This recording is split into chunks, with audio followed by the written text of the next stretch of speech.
Welcome back. Inhumane and barbaric. That's what Texas state troopers and by extension Governor Greg Abbott were labeled after a DPS whistleblower claimed he'd witnessed orders for migrants to be pushed back in the river, denied water, and refused medical attention.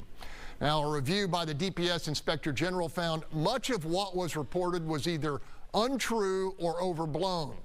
The investigation found troopers never physically pushed immigrants into the Rio Grande and were never ordered to deny water or medical treatment to those in need. Further, accounts of a young woman suffering a miscarriage while caught in concertina wire proved inaccurate after a sonogram conducted on the alleged victim indicated the pregnancy was ongoing and healthy.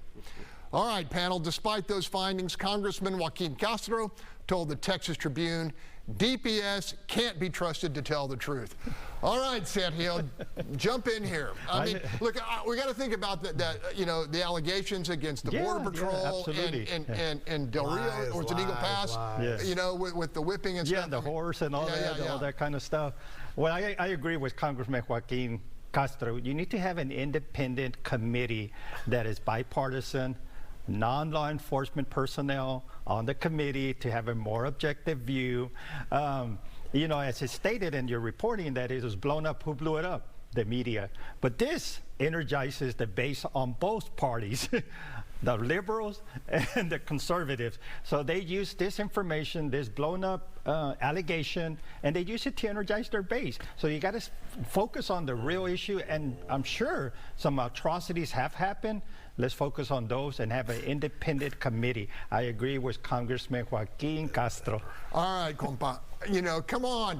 I heard just tearful protests by state lawmakers who bought lock, stock, and barrel that this was terrible activity and it was widespread. Yeah. Go ahead, Gary. All right. I call this the big lie. And they keep repeating it over and over again, denigrating our fine people who are working on the border. Joaquin Castro is part of the problem. He was waving the flames. You know, and the problem, of course, we go back to the Biden administration and has open borders. That's why we have problems at our border. We should expand legal immigration, and we should shut down illegal immigration. And the people who've come here with these bogus claims of asylum need to be deported. Marcus, you've said that securing our border has to become a major priority. Right. And, you know, I think we're all naive if we think that some abuses will never happen. Right. You know, because this is tough business. Right. I agree. The origin of this lies at the federal level because we're not doing what we're supposed to. It doesn't mean that we can be inhumane to human beings. That's not okay. That's not acceptable. But let's cure the problem by solving our immigration problem, and let's also cure the problem by removing the partisan politics that inflamed this story in the first place. Okay, we got to leave it there.